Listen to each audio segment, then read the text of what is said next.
It's just a straight read. We don't want that. We want you to bring people into the story that you're telling. Okay, so this is number three. Another way that you can do this, or real hands-on way, is there. I want you to go down the sentence, and each word punched. If you know what punch means emphasize each word individually. So, for example, this is let me see. Okay. This is a movie that I helped make. Okay, so I did voiceover against Adam Devine. I was the opposite, and then it was I played the phone in this movie, but then Rose Byrne was dubbed in afterwards. So I was the on-set voice with him for a couple of months, which is super fun. Anyway, so here it is. Jexy, she had him at hello. Okay, so what I want you to do is you take this simple sentence and you just pick each word, like Jexy, she had him at hello. Jexy, she had him at hello. Jexy, she had him at hello.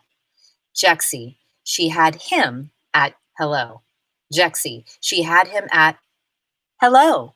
Okay, I skipped over the at, but that's okay. So I think you can understand what I'm talking about with that. It could be any sentence, and have fun with it. You know what I mean? And it's really just an exercise. It's just practicing. It's an exercise to look at it, because a lot of times when you're in the studio or you're in your own studio and you're making decisions on which audition to send in, or you're trying to record your first audition or your 15th audition or the 64th time that you're doing this same script, which happens, you want to see like, oh, what are some changes I can make, and how do I do that? And when a director, a lot of times that comes in, the director will say, can you punch that line? That's one of the vernaculars, right? Can you punch that line? Can you, they don't say emphasize, usually it's punch. So you know how to do that, and how to kind of get that into your mind. Okay. So number 4 in this would be listen and repeat. And what I mean by this, you're going to love.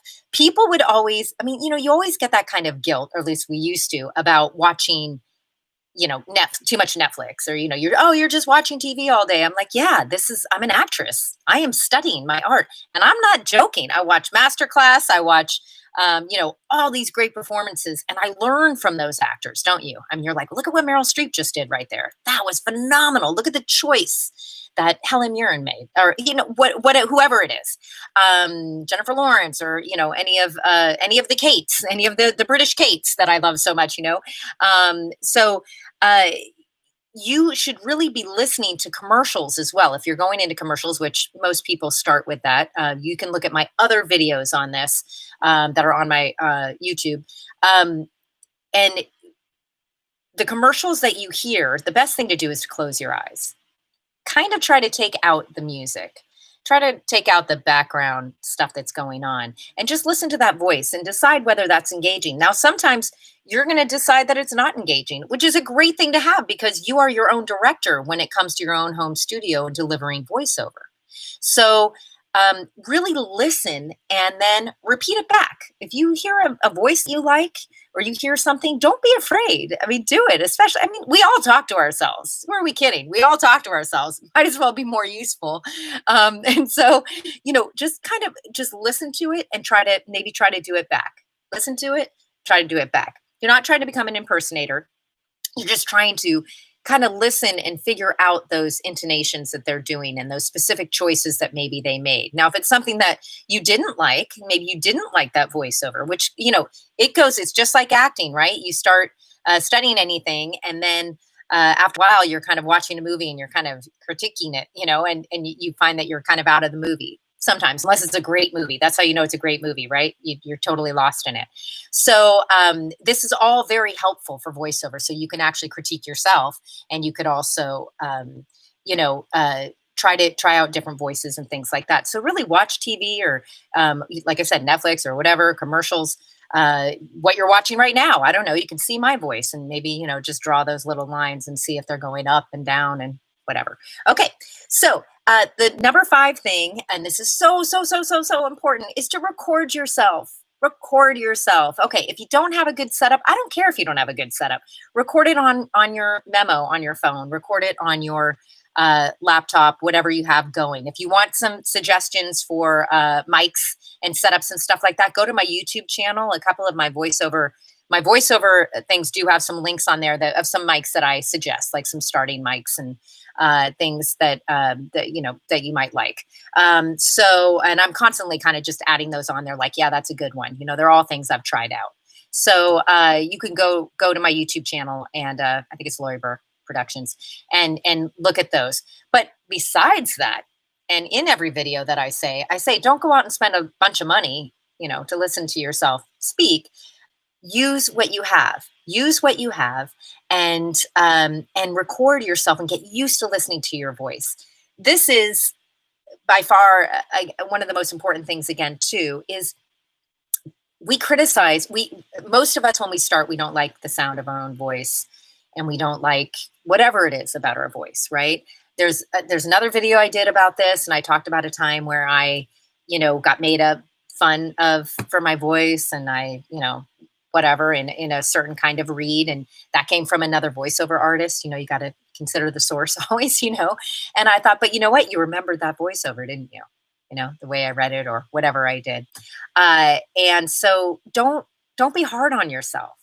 Really, really listen to yourself, and get to know your voice, get to be comfortable with your voice, and then work with a coach. I say this a lot. Work with a coach and develop those voices in you to where you're proud of those voices that you can do and what you're capable of. And it becomes more and more fun the deeper you get into it, I promise you. If you really like doing it, and the way that you deliver an emotion. Okay. You can't, it's like apples and oranges. You can't compare yourself to other people. And your voice. And who's to say whether your voice is good or bad? I hate that when they say, is my voice good? We've all got great voices. They're all different. They're all unique. And they all tell a different type of story. So it's really important that you really be kind to yourself, and enjoy the process. That's creativity, right? And if you're telling a story and you're giving your emotion out and your creativity out, that's what really matters. So, another thing that I realized the other day, and I said this, like, at one point we didn't even know how to talk, right? We were babies. We didn't know how to talk. Guess what? We learned how to talk. So you can learn how to do voiceover too, and you can learn how to love your voice and use it in different ways. And again, I encourage you to study with somebody and really, really take it seriously and take it as an art form that I truly believe it is, of storytelling. Okay. All right. So with that, I'm going to take some questions. Okay. So thank you. Oh, thank you, Carmen. It just says thank you for taking time out of your busy schedule. Well, you're welcome, Carmen. It's my pleasure to be here. So thank you so much. And someone's saying aloha. Thank you, Hawaii. I've got family there. So, hang loose. Okay. So I am going to, I used to try to change my voice when I was younger. Now I love and accept it. It's distinct, sultry, and mine. Oh, great, Lauren. See, that's the kind of thing. If you could always also read some of these comments. But if you have some questions here, go ahead and start writing them in. How do I market my resume or cover letter for a voice acting job if I am new to this industry? Philip Kemp, that is a great question. Okay, so and one of my students, we were just working on this. Your resume is going to be like an actor, right? I mean, it's an actor. Actually, I'm gonna take that back. Sometimes I was in casting as well. Sometimes the resume is very important, but most of the time it's how you deliver it on camera. So your resume is going to be your demo. Your resume is going to be your spots. You're going to put energy in something, put it in recording, and put it in your spots. Okay. So, and I know you just started out. We don't care. I mean, we do care as voiceover artists. What I care about is, do you know your way around a studio? Do you know how to record? A lot of times now they're asking, what's your equipment?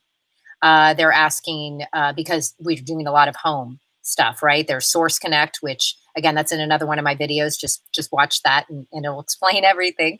And there's also just sending in. I've had a home studio for 20 years. I mean, I've had a home studio all the time. So it's all the same to me. But for the people that are just getting into it, I want you to really, really know how important it is to have a home studio. Anyway, so your resume is going to be that. Okay. And then as you study, you could put that on your resume. And you could start developing more and more experience, which is something I tell my students as well. I keep giving them ideas like, hey, listen, why don't you go do this? At least I hope so. Go try this avenue. You have these ins. Why don't you go record for them? Things like that you could put on your resume. But really, they want to know that you studied. Would be a good one if you don't have a lot of other things on there. But typically, they don't ask for my voiceover resume. They just ask for my reel. They've only asked for, hey, can you do this? Can you, read this for me and record it? So I hope that helps. Let's see another one. I got a Blue Yeti and a pop filter. That is good enough. Yeah, that's good enough. Also, I can do 3 types of voices, but I feel I sound like a robot. Okay, so the one main event, that's a good question. I feel like a robot. Yeah, sometimes people do. When they're beginning, that's a freedom thing. That's something I really want you to study with a coach. If you haven't found one already, look at it. I'm pretty full, but you could look at my schedule as well. But really, I don't just study with somebody, because that's really, you need to give yourself permission to be creative with your voice. It sounds like, and you should have more than 3 voices. You should have tons of voices that you can go to and always be prepared. So, I stress less on the equipment and more on the doing of it, the actual performing of it. Okay, so work on those voices a little bit more, and go back to if you didn't watch the beginning of this video that I did right now about going up and down and about choosing your words and punching. That's going to make it a more interesting read and not as robotic. Okay. Tips on voice care. Lauren, yes. All right. I think I might do a whole video on that, because that is so important. I am very into vocal health because I'm also a singer. And at one point, my number one thing for you, Lauren, that I'll tell you right now is, and I've said this story before, I think, is, at one point I've been very lucky, but I've been, I was in front of the camera every day, and then I was doing voiceover, right, when I got home, let's say, and then singing at night. And at one point, my voice was like, gone. And then if you get a cold or you get sick or whatever it is, you're just asking for trouble. And I remember she's one of the best otolaryngologists in San Francisco. She was like, something's going to give. You can't do all of this on your voice, which I adamantly fought against for many years. But she was kind of right. You have to treat it like an instrument. You have to be very, very careful, and you have to not overuse it. And when you do speak, you have to speak correctly. And when you do develop your voices with the coach, you have to develop the ones that you can not only keep up, but that will be okay on your voice and your vocal cords all the time. I've got a lot of other tips. I think I'm just going to do a video on that. I think it'll either be on YouTube or here.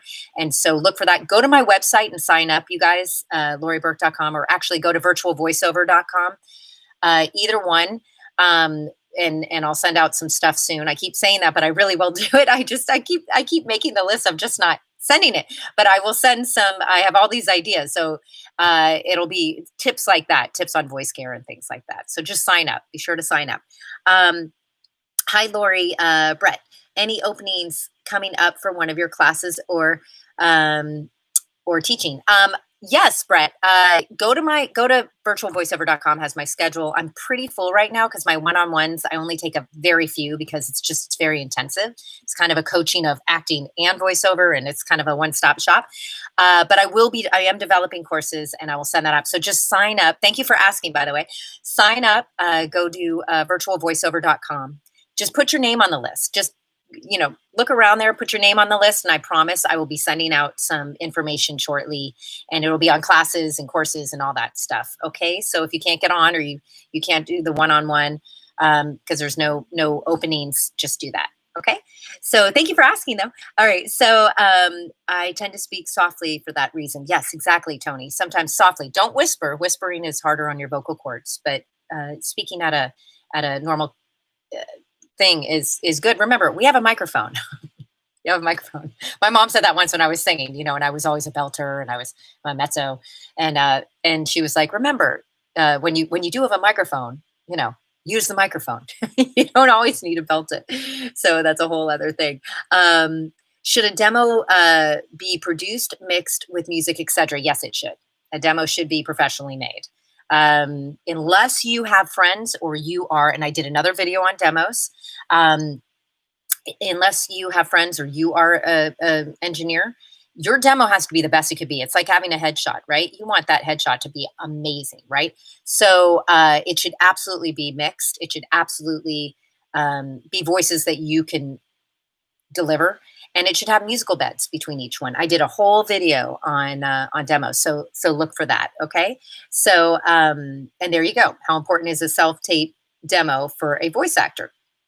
Again, I would, if you're going to self tape it, I get some really good knowledge about it. Maybe your coach can help you, but um, you want to keep recording anyway, just to listen to your voice, but to really put it out there and a really good one, you need musical bed, but you want them to sound like, oh yeah, that sounds exactly like what I'm thinking. Oh, they've done some really good work. Oh, they can do this and that. It's going to show off your skills. So you want to make sure that your demo is 100%. And teetering on whether to get a decent Canon. I think that's for your Canon. You're talking about cameras, I believe. Right now, again, but I wasn't sure of the necessity. That's in another video. I always stress, like, don't go out and spend a lot of money unless you know for sure that that's something that you need. Start where you're at. Start practicing where you're at and develop your skills a lot. You can use your iPhone. If Brett, I think that was Canon is a camera. You can use whatever you have with you first just to get very, very comfortable. And then you could raise up. Over the years, I've raised up. And now I have a lot of backup mics. I've got a lot of backup studios and I've got a lot of backup things. So it's not a bad thing. Okay. What's the best place to find voiceover auditions? Again, I went over this before too, but Backstage is great. You're on Backstage. They have a lot of voiceover auditions. I see more and more. Any of those that acting things that you're on, I think are just getting more and more voiceover on there. But I know Backstage has quite a few, which is great. So I hope that helps. How many accents would you show off in a demo?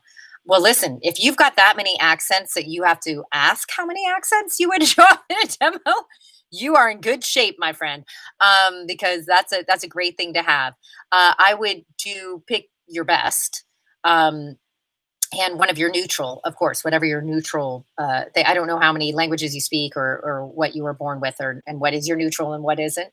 If you can do, if you could do some really authentic accent, I mean, they have to be authentic.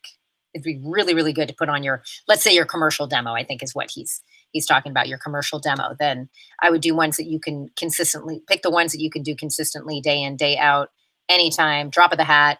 Easy, easy, easy. Okay. So I think there's going to be just a couple more. What are some of your vocal warm-ups that you recommend? You know what, Lindsay? I think I'll probably make that maybe my next video. Maybe will be on vocal warm-ups because we could spend a while on those. So we'll note that and I'll tell Katie, Backstage, Katie. Maybe that'll be one of the videos that I can do, and we can go over some warm-ups for it. But definitely for reading, this video hopefully will help. It has a few ideas for you. So we'll do one more demo reel, 1 to 2 minutes. Yeah, that's correct. I'd say 1 minute. I'd say the shorter the better, if you can do that. Again, that's on another video, but you could do that. Let's see. And okay, so here's one more. So if we're just starting out, we should practice, then get a professional demo. How? Okay, polls for the people. Well, you're practicing. Watch some of the videos that I did either on YouTube or on Backstage, and it'll tell you about your demo. Study with somebody. They'll help you. Get a demo. They'll help you produce it because that's a really big question, professional demo, right? You want to learn the art of voiceover, right? And then showcase that art. Okay, so you want to do that as professionally as possible. All right, so that's a really, really big question. So I think Backstage was giving some. I think they just commented on this. So let's see. Here's one other thing that I'm going to take this last question. It says, is a reader necessary if there is another character in the voiceover audition script? No. Usually they'll specify that depending on whether it came from your agent or whether you're just, getting it from a casting Usually you can just do that voice. Usually they prefer you just doing that voice and not the other voice. So unless you're auditioning for both voices, and then you have to make them both completely different. But you're better off just sticking with that one voice that they have on there. Okay. So I think that's it. I'm looking really quick. Okay, I'm looking. Sorry, my thing is going down a little bit, probably delayed from what you guys are sending. So I just know that I do read all of these, and I'll read all of these after we get off, and I will incorporate those into one of my next videos for sure, and try to answer these, or keep on putting out these videos so that I answer all the questions that you guys have, and I really appreciate it. Again, go to virtualvoiceover.com, go to laurieburke.com, go or to my YouTube, which I'm continuing to kind of put up different videos on subjects. So I will read these and I will put them up, and then get on the list, and hopefully I'll be doing some courses that will also address these these questions. So I really appreciate you asking them, because it gives me a much better idea of what people want to know and how I can help and how I can give you the best information. Okay, so except for that, or in addition to that, I hope you have a beautiful Thursday. I will see you here in I think in not next Thursday, but the Thursday after at 1 o'clock. And be sure to stay healthy, stay happy, keep talking, and just have a great day. And thanks for tuning in. Okay, bye.